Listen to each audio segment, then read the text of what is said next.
Hey, good morning, afternoon now, everybody. We have not met for a while now, so Happy New Year. Um, and I think we can go ahead and get started. I see people are slowly joining in this last minute here, so go ahead and jump in. We'll do start with introductions, of course. So I'm Angie Martell, environmental planner at PPACG, and I'm the only one in the room, so we'll go online and just introduce yourself alphabetically by first name.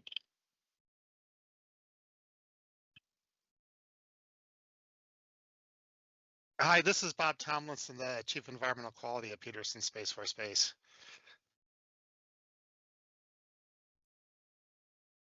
Good afternoon, Chris Welch with Colorado Springs Utilities.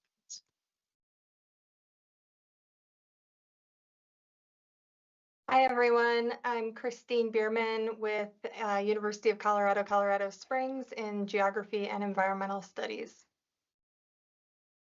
Hi, this is Tara McCarthy, Executive Director of Pipe Ride. Hi, everyone. This is Todd Frisbee, City of Colorado Springs Traffic Engineering. This is Jessica Cooper with Fort Carson. Hi, everyone. Jordan Kaczynski with Colorado Springs Utilities. Hi, Matthew Helfant with Mountain Metro Transit. Melinda Norris, Air Program Manager at Peterson. Meredith Lockwood, El Paso County Public Health. Nicholas Bunce, El Paso County Department of Public Works.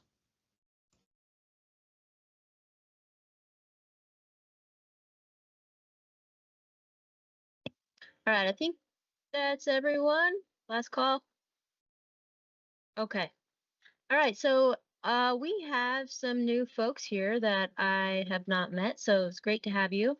And it occurs to me that we'll be talking to about some things that some of you have not heard of yet. So hopefully I can help bring you up to speed, and please feel free to reach out to me if you need any follow-up materials.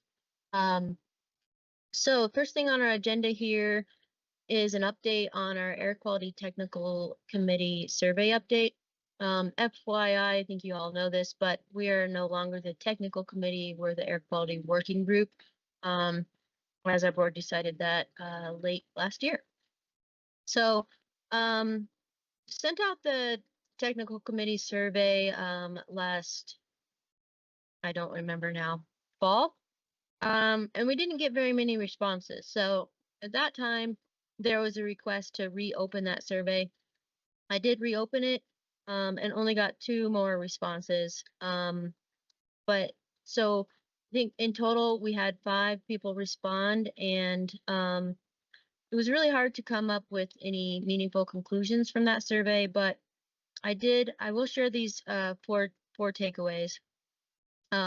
So one thing is that the group would like more clear direction and more defined roles and responsibilities, which is totally reasonable. And that's why we will be talking today about our draft scope and purpose, which actually we had brought to the group early last year. So we're going to circle back to that. The second thing is that the group values engagement from CDPHE, the Air Pollution Control Division, and appreciates hearing updates that might affect our region. So we'll continue having CDPHE join these meetings. I don't believe they are here today. And, oh, we got Amber. Amber just joined. Amber, do you want to introduce yourself just because we're on that?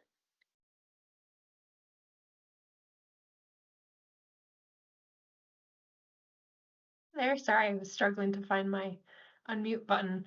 Hi, everybody. My name is Amber Mitchell. I'm with the Air Pollution Control Division at CDPHE. And thanks so much for having me. All right, thanks, Amber. Sorry to put you on the spot. But we will continue having CDPHE join these meetings, and they provide some valuable insights. Dina, I just see joined. You all know who Dina is. Feel free to jump in if you want to introduce yourself too. Number 3 from the survey is that among those that responded, the air quality working group seems to be a valuable resource for information sharing and collaboration. So whatever you want to take from that, 5 people agreed that it was a valuable committee. So we'll try to keep you guys going here. But I also want to find out ways to be more valuable to you and for PPACG's air quality needs as well.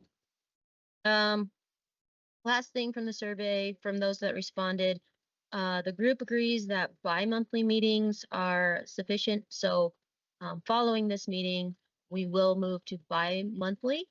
If something comes up that we're working on and we need to adjust, then we can. But for now, we will go to bi-monthly. I know we're on a bit of a hiatus at the end of last year due to holidays. So moving forward now, our next meeting will be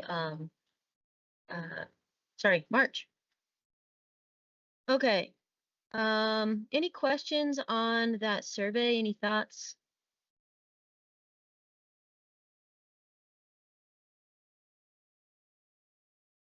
Okay. Take that as a no. And we'll go. Sorry, did someone say something? Okay. From there, we'll go jump right into our draft scope and purpose. So I'll share. I have a slideshow coming for you all just because these meetings there's usually nothing on the screen and I'm the only one in the room, so I figured we'd make it a little more exciting. So early last year we talked about the scope and purpose meant to drive or be a guiding document for this committee. We did review the document early last year, January, February, and the group had at that point agreed to hold off on finalizing it until new members were identified. We did some targeted outreach to identify new members to be part of this group. We've had a few new members join, and today we actually have the most new people that I've seen, not necessarily representing new organizations, but it's great to have new faces or new circles with initials in them here. But so with this, we haven't really had a huge amount of progress is what I'm saying. So this will need to be an ongoing process of identifying new members. And will likely be more fruitful once the group has a more defined focus and agenda and just focus for moving forward. So when we originally reviewed the document early last year, there was also not a lot of feedback on it. I think there was general consensus that it was fine, but not really much feedback. And going from that survey that the group wants more clear direction and more defined roles and responsibilities. And also based on some questions we received from that survey. So the group, then we're going to revisit it is what I'm saying. So the group needs a little momentum. And with that, we'll take a step back from the current draft, which was attached in your meeting materials. And I'd like to hear from you all on what you really think the scope and purpose of this group should be. I drafted that original document as a way to start conversation to get your input.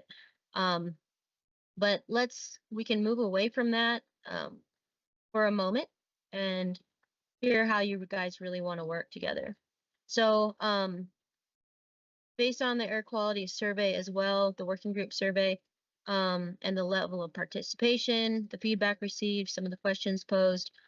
I'm also wondering if the current scope and purpose may be overly optimistic in terms of what we're looking for from this group and what's feasible, what you guys really want to be doing.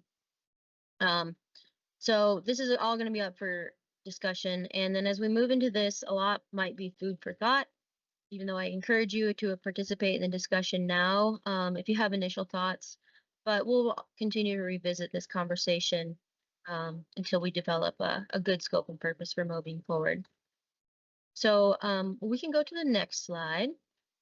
So the overall purpose of this group, which is kind of set with our board, we can change some of these words perhaps, but this is what was originally wanted from this group. So the overarching purpose of the group is to address air quality challenges in the region.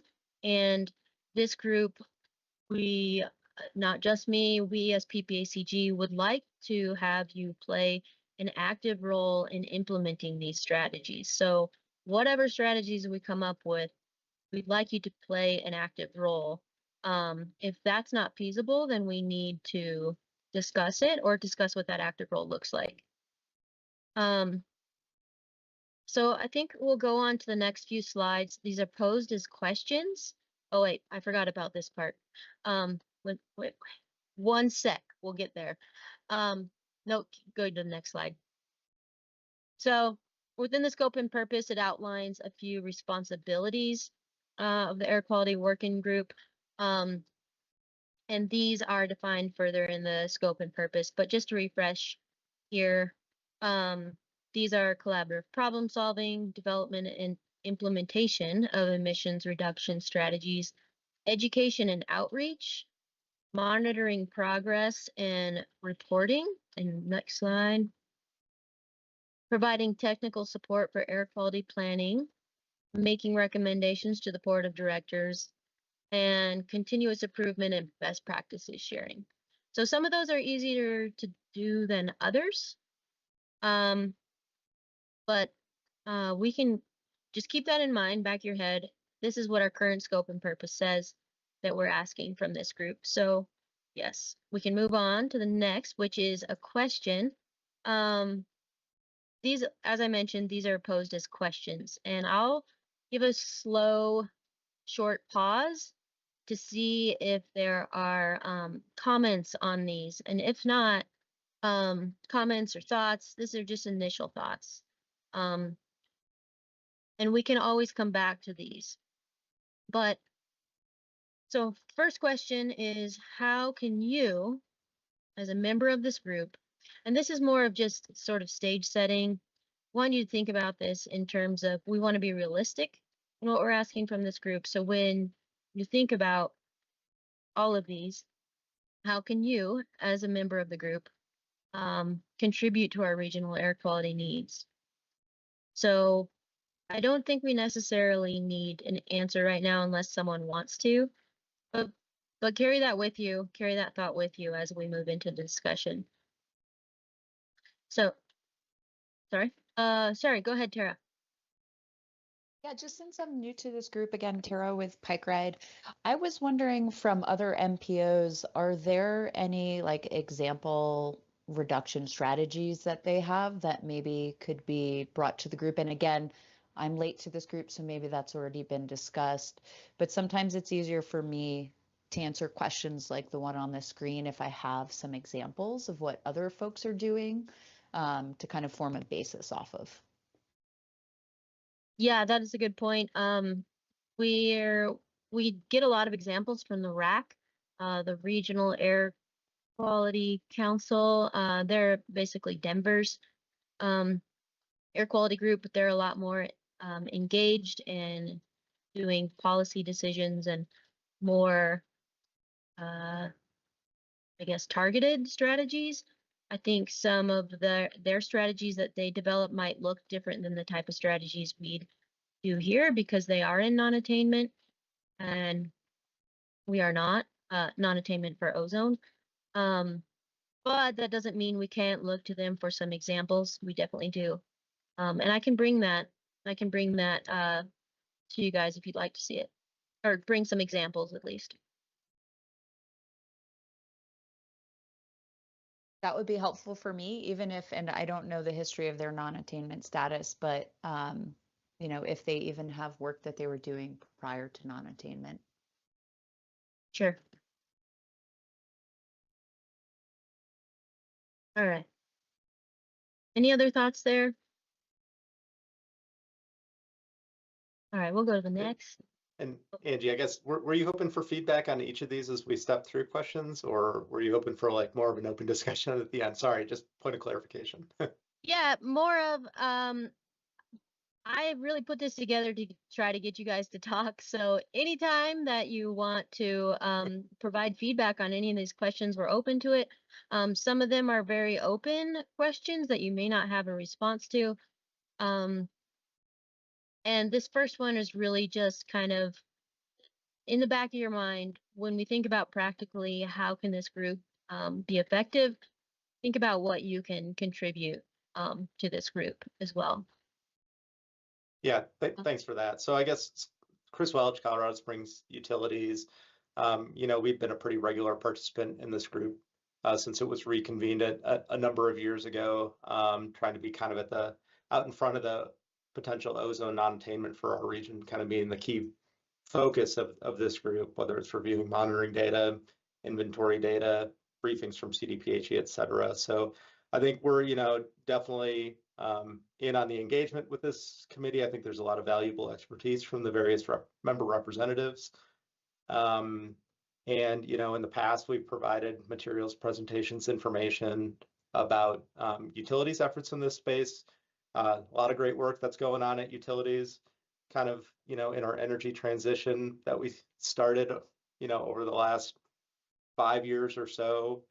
We've provided presentations on some of those efforts, some of the emission reductions we'd realized or were forecasting related to that.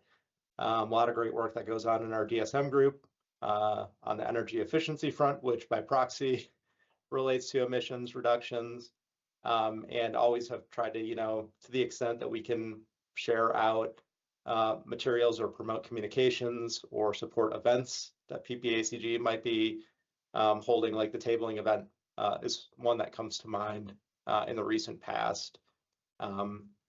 That we're happy to participate in those sorts of levels of engagement to the extent practicable within the constraints for resources. So just some quick thoughts and reactions to that question, Angie. Thanks. Yeah, thank you. And I see Matthew, you have your hand up. Go ahead. Sure.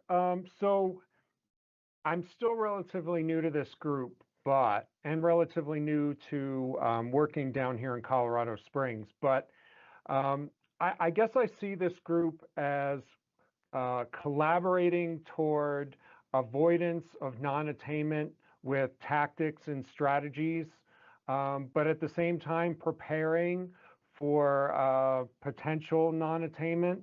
So really working together to figure out how we could make sure that, or to the best of our ability, to keep emissions low. Great. Yeah. Oh, go ahead. Sorry. No, go ahead. I was also just going to say that as a transit agency that also offers TDM, we certainly do activities in the community, provide services in the community that do help toward those goals.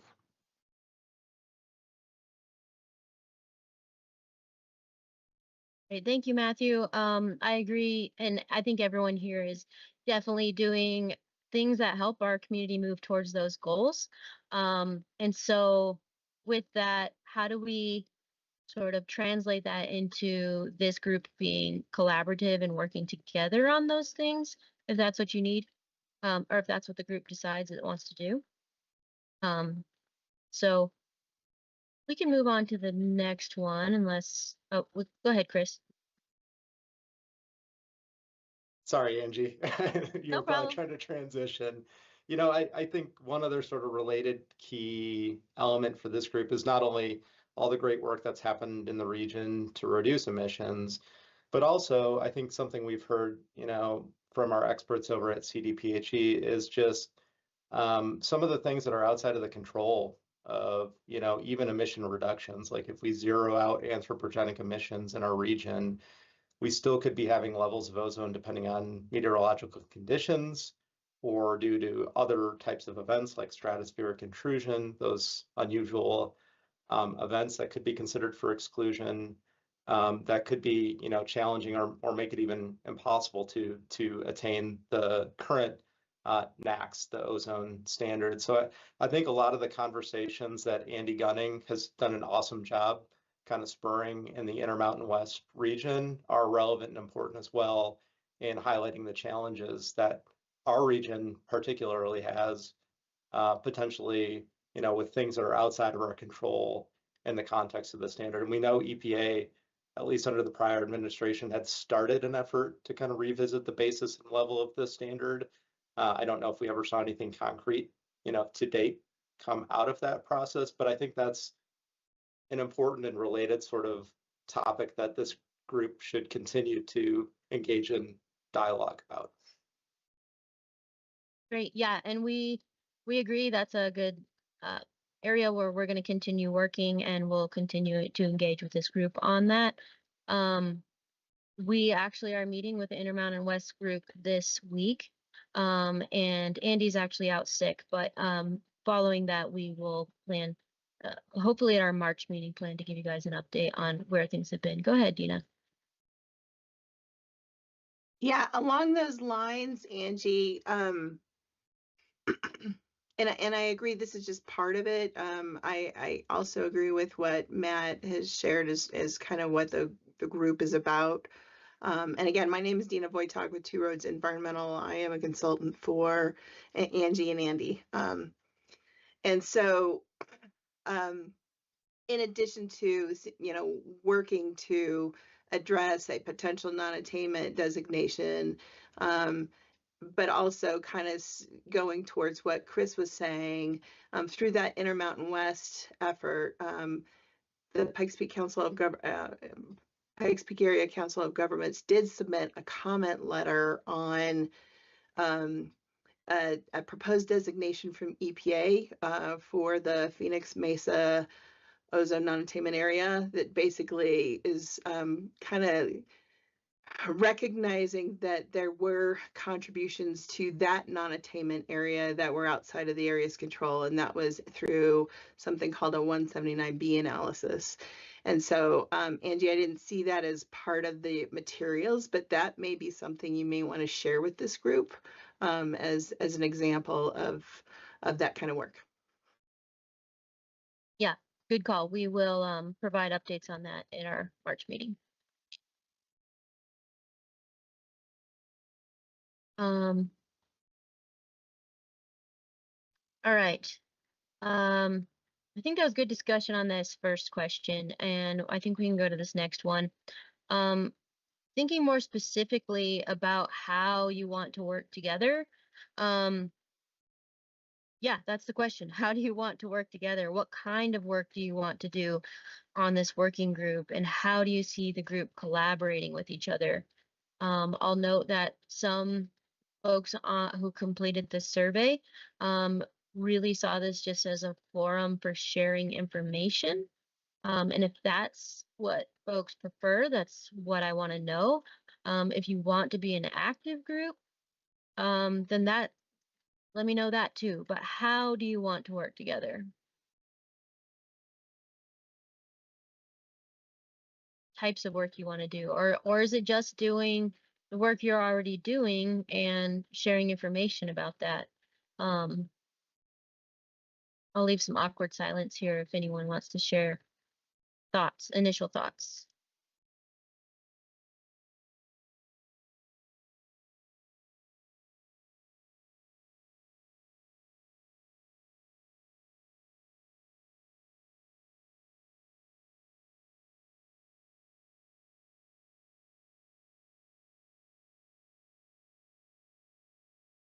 Well, I don't want to do all the talking, Angie, but nobody else is I appreciate speaking up you. here. Likewise. So, I think that the routine meetings are good. If folks are willing to volunteer or, get requests to provide updates or presentation materials, I think that's always, potentially helpful. If we're in one of our organizations, we're hitting some key milestone, there could be something that could be beneficial to share out with the group. That seems like, a reasonable sort of level of engagement if we're going to be participating in this air quality working group, to me, just my perspective.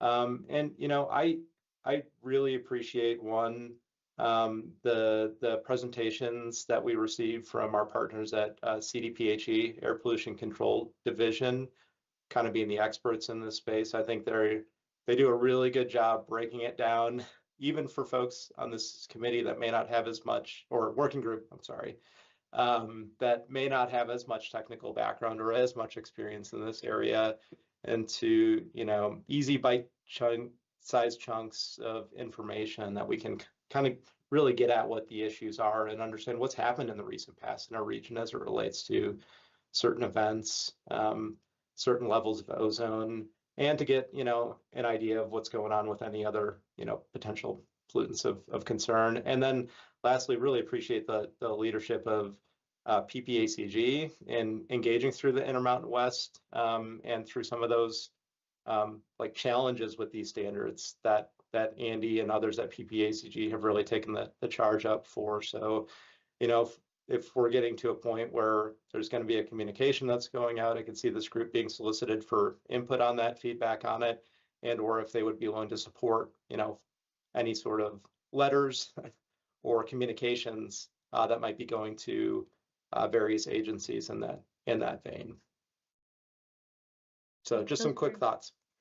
Great suggestions. Thank you. Go ahead, Tara.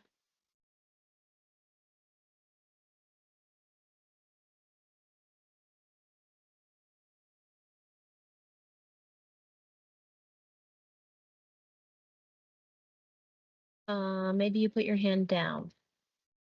Wait, is Tara still here? Yeah, Okay. sorry, I thought I unmuted, but I didn't. So No problem. I agree with Chris. If something's going out and you all want feedback, to send it to the working group.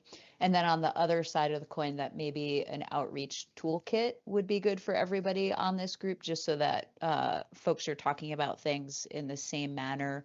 I love having data for that and just being able to kind of insert that as we're each going about our work, or if something in particular comes up that we should all be talking about something at the same time in a similar way. Yeah, thanks, Tara. I actually want to touch on that outreach toolkit. We also thought that was a good idea, and you weren't here to know this, Tara, but over this summer, we had AmeriCorps Vista volunteer function similar to an intern here. And we put together an outreach toolkit for ozone season. We didn't have a lot of, what do we say, really assistance from this group in helping get that message out. So that's something that I think PPACG saw this group really playing a role in. So I'm curious what this group thinks of those outreach toolkits. Is there a better way to do it, or is that something you don't think is suitable for this group? So I'd love to hear feedback from you all on that.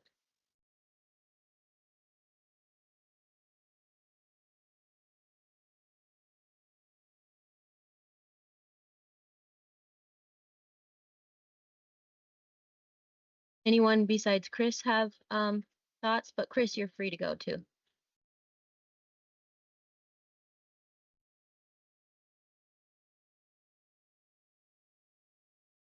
Andy, Todd Frisbee here. What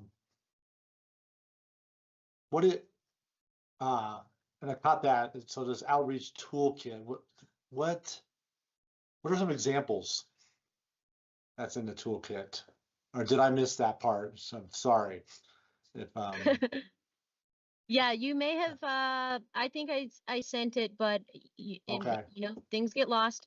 But so some Yeah. examples are we had posters, we had social media postings, we've had like sharing our new website.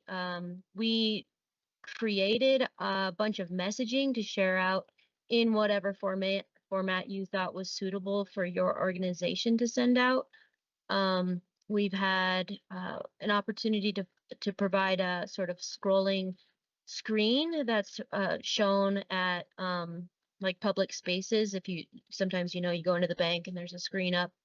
Kind of, we thought of any way that we can speak to people through all the various channels. We created content for that, talking about ozone season and also talking about Air Quality Awareness Week.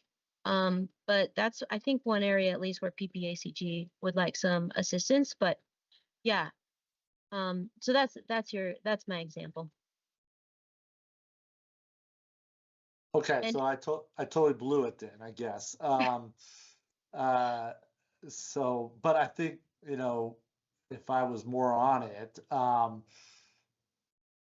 sure there were things that, well, I don't know. I'd have to clear things with, you know, so for example, before I had to clear things with city communications, to say we were going to put out something that, so I'll go back, look and see if uh,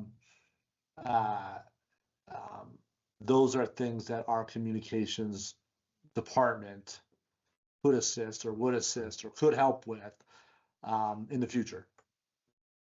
yeah, that'd be great. Okay. It'd be good to know if that's even feasible for you guys to assist with that. Okay, yes, because they can be sometimes particular about stuff. So, Sure.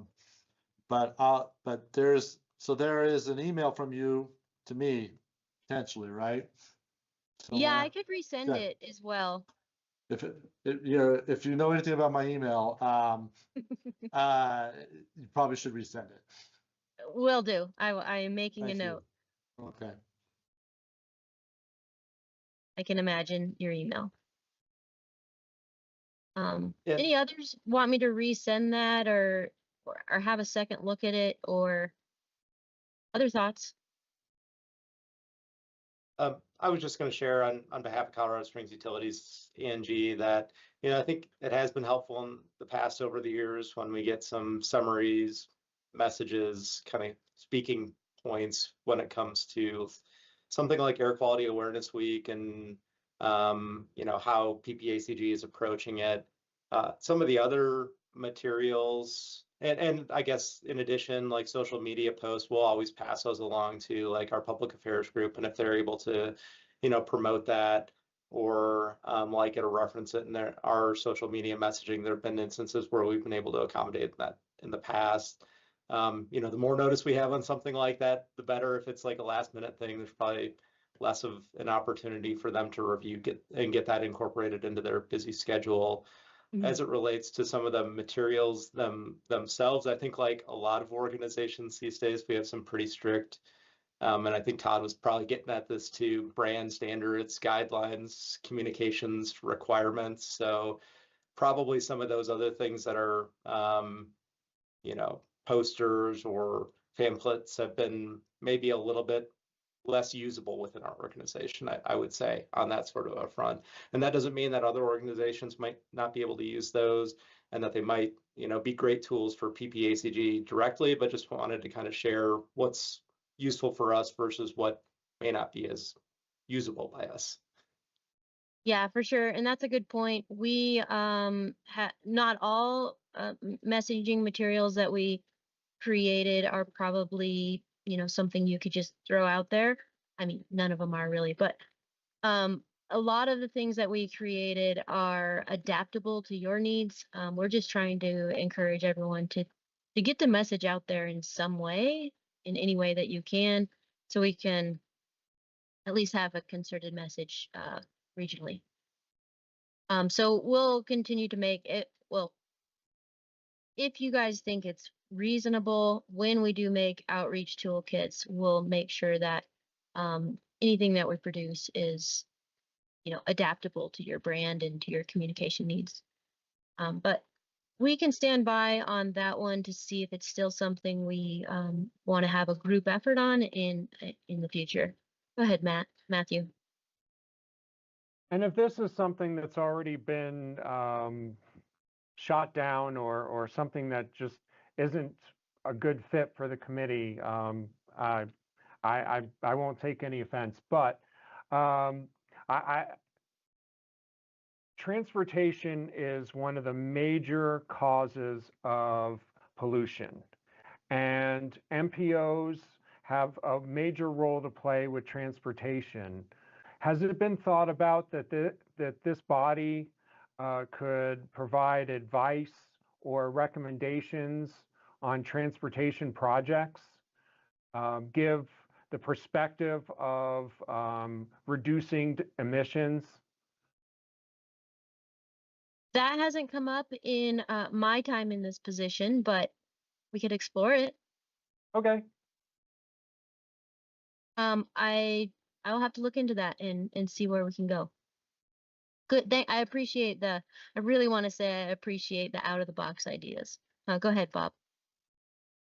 So when we were attainment maintenance and attainment non-maintenance or non-attainment for CO, we this group routinely met with the Transportation Advisory Council because there was congestion mitigation, air quality funds available. So both AQTC at the time and the Transportation Advisory Council both had to agree on all the projects going forward.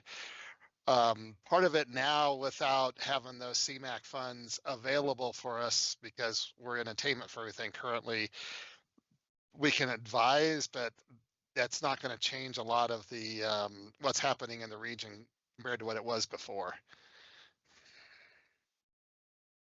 That's good insight. Thanks, Bob. I think I can still have this conversation internally and see what happens. I can update you guys. And for some of you that don't know, Bob has a lot of the historical perspective on this committee, so that's useful. All right. Anyone else, before we go on from this question, I think we've kind of got to it, but anyone else have thoughts on how do you want to work together specifically? Okay. All right, we can go to the next one. Are there priority areas that you want to focus on? I mean, we already talked about transportation, energy, education and outreach, doing research, policy work, others. Do we have priorities we want to focus on, or do we want to keep it broad? Or do we want a hierarchy list? Is that something that's interesting to this group? It may or may not be.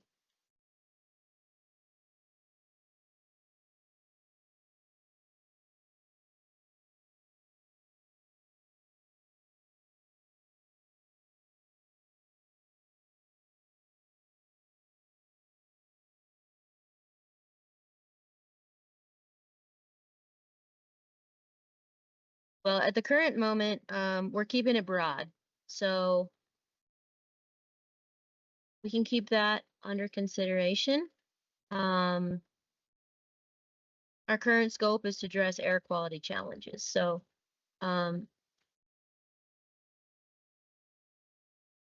guess we'll leave it at that. I'll let you guys think about that a little longer. Angie, let me ask this question. Again, Todd Frisbee here. What in the region, and then forgive me if I didn't read material or something with this question.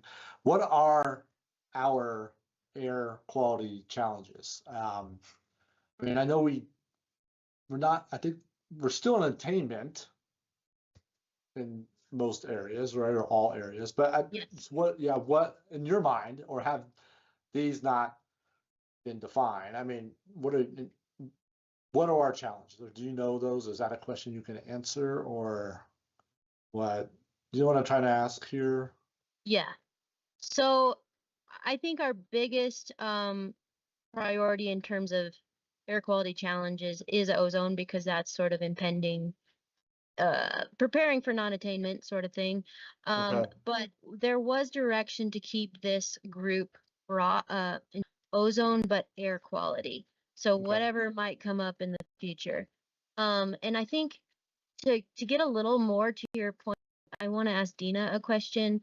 And I don't know if you'll have an answer to this, but do you know if, I mean, I've seen this from RAC, but for our area, do you know if there's anything showing our sort of emissions inventory that could guide priorities a little better?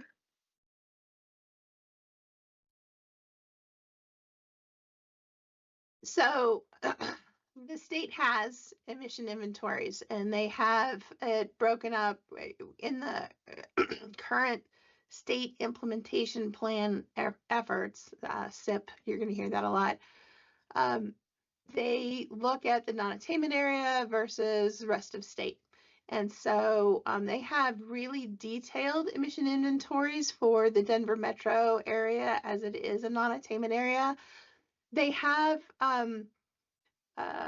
definitely air pollution emission notice or reporting from sources on what emissions are for the rest of the state, and they can break that out into counties.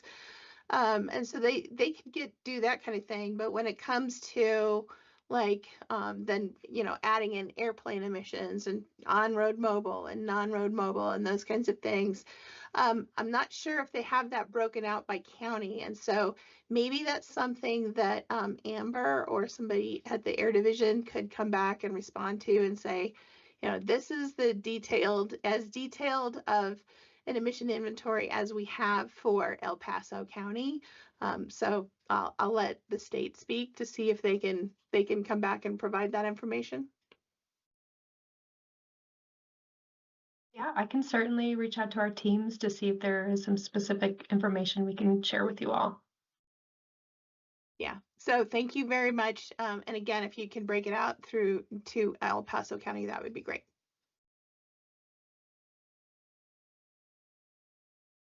Cool. Amber, I can follow up with you, and I also have Rick, usually attends these too, so I can follow up with the both of you and see what we can do for more information on that. Todd, did that answer your question enough? Yeah, I did. I think, obviously, but if we knew, sometimes if you're, I see why you're keeping it broad right now, because we don't really have any, what I can tell, like any major significant challenges. We just want to be prepared in case some of those challenges come up. That's how I interpret that. So I asked the question if there were specific challenges, then that, as you know, that would help define your priorities, because there may be certain things that address a certain challenge that again, I don't know anything about air quality, or not that much, but there may be certain activities or certain things that we want to focus on that has an effect on ozone but doesn't have an effect on CO2. So or CO or whatever, so I'm way out of my band right now. So but I would just that's why I sort of asked that question. Great. So Angie, can I respond to something really quickly? Yeah, for sure. So the area, El Paso County, is currently designated as an attainment area, and that's only because of the timing. Like, they did that designation several years ago. If they redid that right now, you would be designated as a non-attainment area.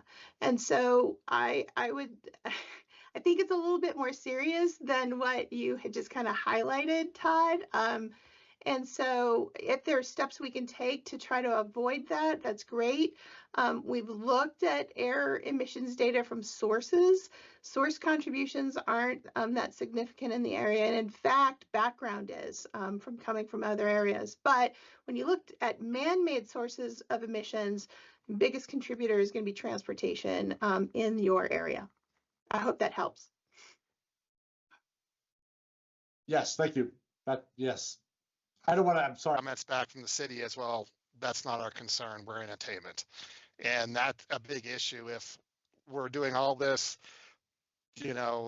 that many more vehicles per day going on that road, putting in more stop signs to slow people down is going to increase the emissions significantly per day, which I don't know what that's going to do to our emissions budget and what it's going to do to our ozone, but it's going to become a bigger and bigger problem as we go on. And like Dina said, the only reason we're not non-attainment was a timing thing. That's a very good point. I'm not sure how we address that, but that's definitely an issue. And go ahead, Dina. So Bob, do you think it's more because of like resources, or they just they don't fully understand the impact of a non-attainment designation? Like, do you have any insights as to why they have that mindset? I think part of it is they don't understand the impacts that it has to the air quality. I also think part of it is development is good no matter what else happens. This is the only issue I've got with them from an environmental standpoint, but this is one of the biggest ones I've brought back up to the city a couple times. So I would just suggest, I'm sorry And for jumping back in. I would suggest we had developed, did a summary of just some reports that we had seen from other non-attainment areas that were kind of similarly situated to the Pikes Peak area. I think they were in Oklahoma and Texas and that kind of thing in terms of population and those kinds of things. We had put that together. I think Andy still got that, and clearly it would be outdated now. But when you go into a non-attainment designation, it's not a you go in, you come back out like that. It's a no matter how quickly you clean up the air, it's then another 20 years on top of that of additional planning and requirements and regulations that are in place. And then even after those, you might bring the area back into attainment. Those regulations, they might go away on a federal basis, but they're going to stay in place on a localized basis. And so I think trying to get people to think beyond that short-term thinking and then also looking at what those costs are is really helpful. And so maybe we should circulate that summary report again, Angie, that just kind of highlights what the costs were of a non-attainment designation. And more often than not, you don't just go in as a marginal non-attainment area, then you're downgraded to a moderate, and hopefully you can stop things at that point. But you know, all that relates to timing and more stringent requirements coming with these redesignations to more stringent classifications. And so it's really a long-term issue once you get into that non-attainment phase. And especially in a situation where, like what we're seeing in the Pikes Peak area, you know, you can do something about a small segment of what's contributing to ozone, but there's a whole big other segment that you can't do much about because it's, you know, it's either coming in from somewhere else or it's meteorology or those kinds of things. And so anything we can do to kind of help you with that, you know, explanation, I think would be good. So let us know if we can help more with that. Yeah, Dina, fair point. Lots of fair points, but the one, we do still have the report that you're referencing. Bob, I'd love to help you everyone here really be able to communicate our ozone situation better. So I can send that stuff out. And I think another action we can do is that perhaps someone from city land use planning or whatever their department is called should be part of this committee as well. So we can look at to engage with them from our end and just make sure, like, you know, everyone in the city has to be aware of the situation, not just, you know, this group who's here. Angie, I'll say right now that you probably should reach out to someone because they make the rules on what's the established code on what's approved and not approved for development, and air quality is not a review criteria, and probably, frankly, in this region, probably never will be. So that's why planning department, traffic engineering department, we don't require an analysis of the development's impact on air quality. One is like, I don't even know how you even figure that out because it seems like such a variable thing. But number two is that I think we're in a type of region politically that would not adopt that into their code. Yeah. So so that's, you know, you may want to engage with somebody in, you know, in the planning department.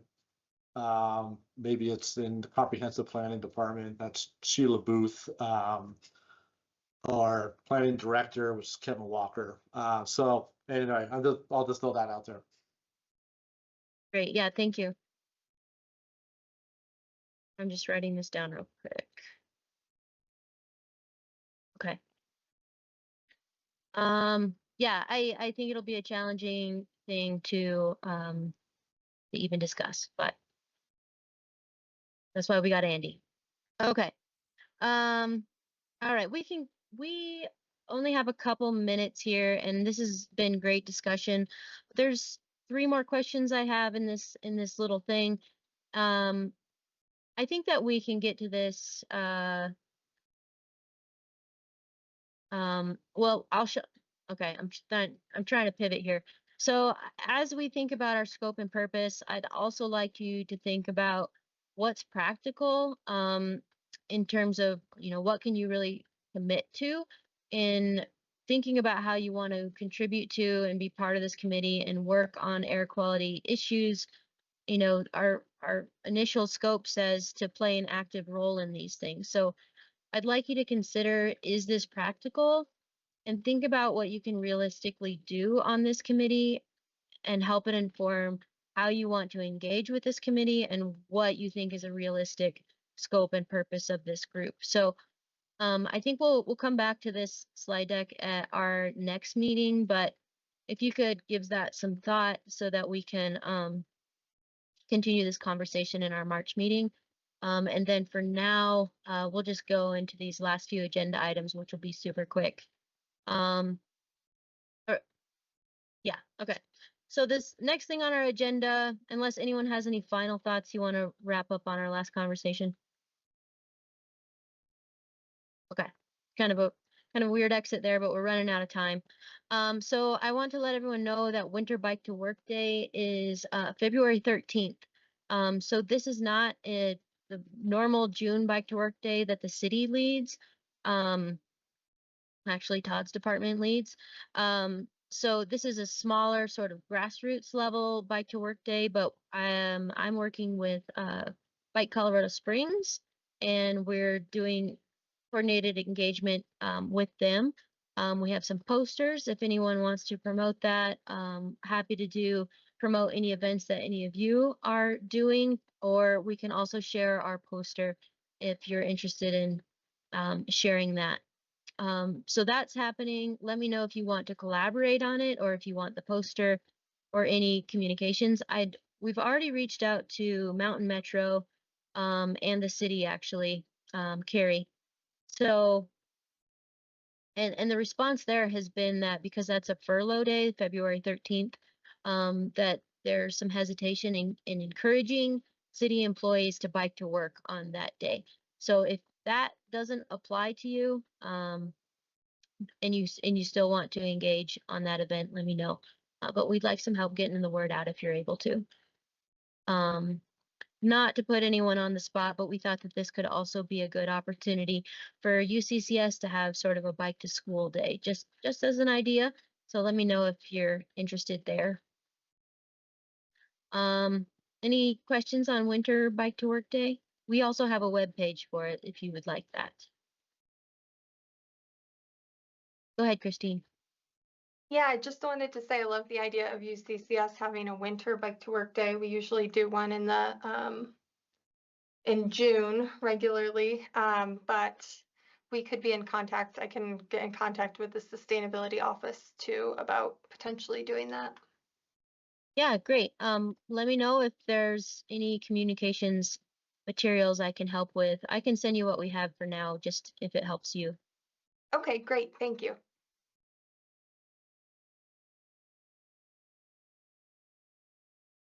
All right, well, feel free to reach out if you're wanting to help promote that. It's a good way to address our transportation emissions. All right, and then last 4 minutes here, future agenda items. I put this on here. Oh, I guess we have one more, but future agenda items. We'll be continuing to talk about our scope and purpose. It sounds like from this discussion, we already have a few items that need to be added to the agenda. Is there anything burning that someone wants to see on the agenda soon?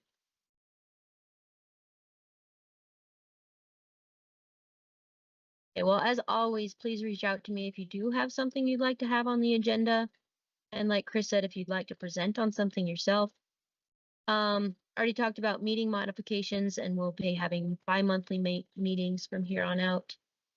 In the last 4 minutes, does anyone have an announcements you'd like to make?